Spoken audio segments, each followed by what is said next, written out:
ভারত বাংলাদেশের ক্রিকেটের লড়াই মানেই একটা অন্যরকম আবেগ। কিন্তু 2026 সালের টি-20 বিশ্বকাপের ঠিক আগেই এই দুই দেশের সম্পর্কের মধ্যে ধরেছে ফাটল। বাংলাদেশি ক্রিকেট বোর্ড পরিষ্কার জানিয়ে দিয়েছে যে এই রকম পরিস্থিতিতে ভারতে আমরা খেলতে যাব না।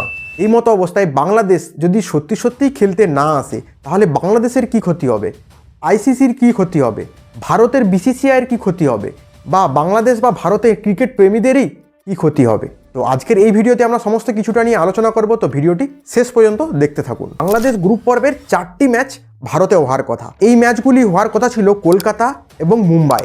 আর এই কলকাতার ইডেন গার্ডেনে এবং মুম্বাইয়ের ওয়াংখেড়ে স্টেডিয়ামে এই ম্যাচ হওয়া মানেই কোটি কোটি টাকার টিকিট বিক্রি হওয়ার সম্ভাবনা ছিল। কিন্তু এখন প্রশ্ন হচ্ছে, যদি বাংলাদেশ না আসে তাহলে এই ম্যাচ হবে শ্রীলঙ্কাতে।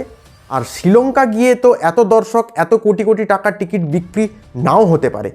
ফলে কি হচ্ছে, আর্থিক ক্ষতি হচ্ছে। এরপর প্রশ্ন হচ্ছে, যদি বাংলাদেশ সত্যিই খেলতে না আসে আর আইসিসিও যদি হাইব্রিড মডেল না মেনে নেয় তাহলে কি হবে? Good question. তাহলে আর কি হবে? আইসিসির সোজাসাপটা নিয়ম, বাংলাদেশের সব ম্যাচ ওয়াক ওভার দেবে। এর ফলে কি হবে, না খেলে অপোনেন্ট দল ইজি পয়েন্ট পেয়ে যাবে। Are you comedy me?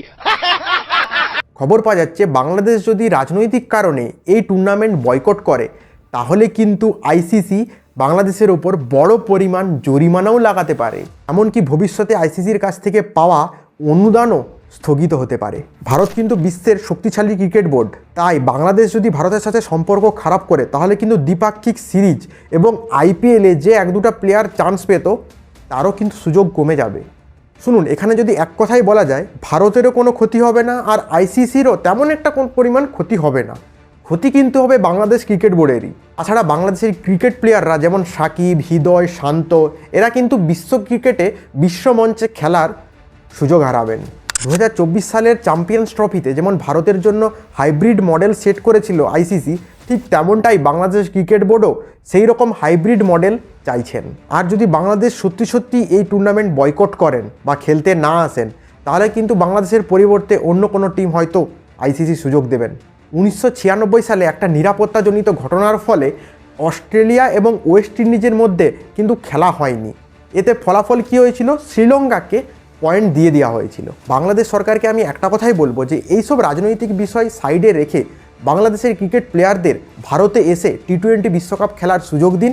তাতে আমাদের ক্রিকেট প্রেমীদের জন্য অনেকটা ভালো হবে এবং বাংলাদেশি ক্রিকেট বোর্ডের জন্যও ভালো হবে। ভারত ও বাংলাদেশের সাধারণ মানুষরা যারা ক্রিকেট প্রেমীরা আছে তারাও কিন্তু চায় যে ভারত বাংলাদেশের এই ম্যাচ হোক, মাঠে খেলা টান উত্তেজনা একটা আলাদাই অনুভূতি।